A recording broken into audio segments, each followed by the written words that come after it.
Hi guys, in today's video I'm going to be taking a very basic look at compressors, what all the knobs and stuff mean and what they do and what that means to you and how you can use, they can affect your project. This will be the first of a few videos on compressors because I think I want to split these up into a few different videos so I can take my time and explain each bit in detail. So the first video will just be a basic look at the compressors. And the next video will be maybe looking at how you can use compressors on maybe your drums track. So I'm going to look at a compressor. I'm going to show you a couple of different compressors, some of the special features that different compressors have.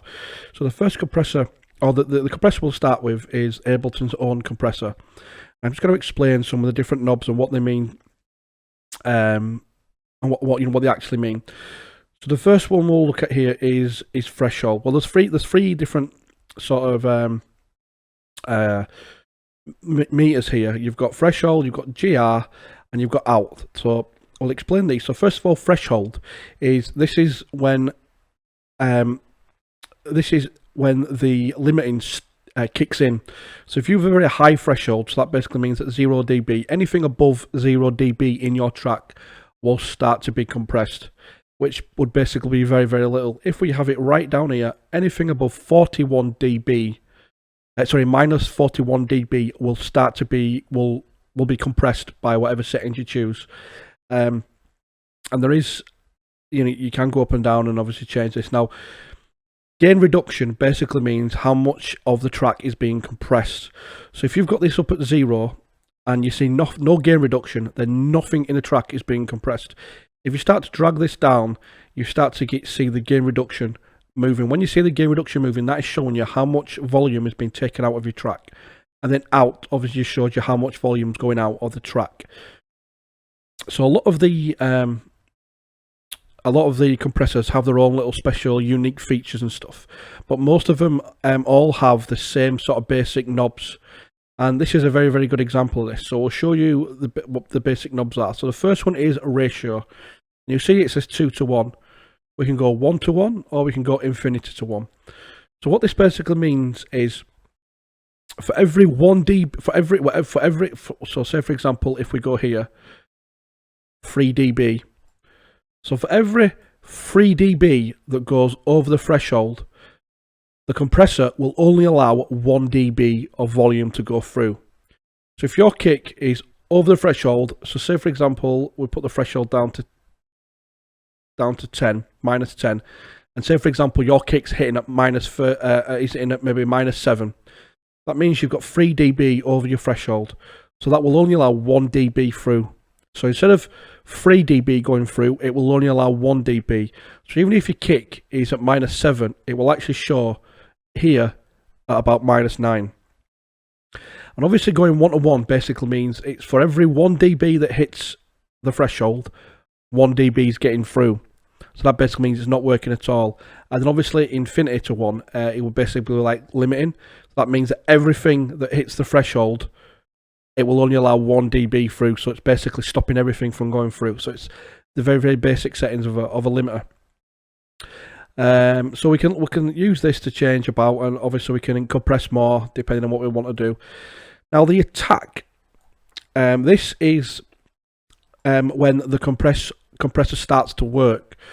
So let's say for example we set our threshold to -10 dB and we go for a 2:1 ratio, and the track is peaking it over. It's going over there. So what this will do is this will let so the attack. So say we set as attack to say 2 milliseconds. What that basically means is, for the first 2 milliseconds of the sound, so say it's a drum, so the first 2 milliseconds of the drum will play as normal, and then the compressor will start to hit. So you're getting a little tiny bit of attack through on it. Now you can change it. You can set it to let a lot of the track through, a lot of the sound through, or you can set it to let nothing through. So it's basically stopping anything from going through. And then what release is how quickly the compressor stops working. So if you have a fast release, as soon as the sound hits and it compresses that initial part, and if you have it on a very quick release, then the compressor will stop working straight away. So that can sometimes cause pumping effects. And if you have a very long release, that means the compressor will hold the settings for a lot longer, and then it'll gradually sort of fade down. So next we move on to makeup. So what is makeup? Well, obviously when you're compressing stuff, like I said there, if we're compressing, so if we have our set to 2 dB, so every 2 dB that goes through in volume, only one's going to actually go through and one's going to be lost through compression. So say we're compressing 60, so we're compressing 6 dB, you're going to find that obviously because the compressor is stopping volume going through, it's going to bring the volume of whatever you're compressing down. So if you're compressing drums and you've got a 2 to 1 dB and it's going over by 6, so you're really letting 3 through, so you're actually losing 3 dB of volume. What makeup gain does is makeup gain will automatically turn the volume up so it matches the volume going in. So the volume going in is the same as the volume going out, no matter how much you compress it. So now we'll on to this. We're going to leave expand for now. This is something we're going to look at later on. But for now, there's 2 types of sort of threshold. How the threshold is worked out. You've got peak and you've got RMS. So what peak does is, if you think of a kick, you can see the kick peaks and then it goes down, then it goes up and down. You know, the top of the kick and it goes down. So peak will catch anything sort of high, and that's the highest peak will be caught. So say for example you've got one peak that's slightly higher than the rest, that'll be compressed slightly more than the rest because it's more volumes going through. So the higher peaks will be compressed more, and then the lower peaks will be compressed less, and then the middle peaks will be compressed sort of in between them both. What RMS does is it basically takes the highest peaks and the lowest peaks and gives you sort of an average. So it's averagely, so the threshold is peak is catching these on average rather than the actual top peak in the track. So the advantage of using peak will be for drums. So obviously there's a lot of hits in drums, likes of kicks and hats and claps. And the advantage of using RMS will be when you're mastering, or say for example if you're EQing a pad that has a lot of movement in it, you would mainly want to use RMS rather than peak. And then obviously dry and wet is obviously self-explanatory. If you have it at 100% wet, the whole compressed sound will go through. If you turn it down to dry, it will basically not let any of the compressed sound go through. And then at 50%, it lets 50% of the compressed sound go through and 50% of the original dry signal through. Now this is used in what's called parallel compression, or it's also used as New York compression. Now that's a technique that we'll look at a later date, but for now we can just tell you that it's there. Also, just a quick one, we've got auto here as well. Auto, what does auto do? Well, auto, you can set it to auto release, so it automatically syncs it to the BPM of the track, and it does the release by itself. So the knee, we can look at the knee here now. So what this does, if you've got a very, so you've got a hard knee or a soft knee, so you can see what it's doing here. This is the time, this is the compression, the time when anything over here is being compressed. If you have it to a hard knee, you can see it's very, very strict and compresses very, very quickly. Whereas if you take it to a soft knee, it gradually does it. So a hard knee will be good for stuff like drums, and a soft knee will be good for stuff like pads and sort of stuff like that.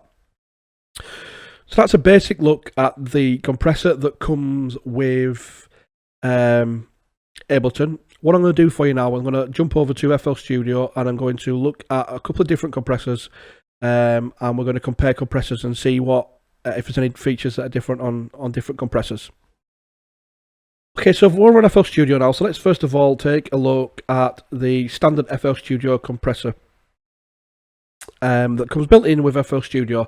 Now it's a very, very basic compressor, even compared to Ableton's compressor. Ableton has obviously the meters and stuff that you can actually see on there, whereas the FL Studio one doesn't. But again, you'll see the same sort of thing. So you'll see a ratio meter, you'll see a threshold meter, an attack and a release, and this has a type of compressor. So you can have like hard, medium, vintage, soft, and then you can have like a hard release, a medium release, a vintage release, or soft release. They just affect it, have the different characteristics that affect either the attack or the release of the compressor. So again, we've noticed a lot of things there that are very, very similar.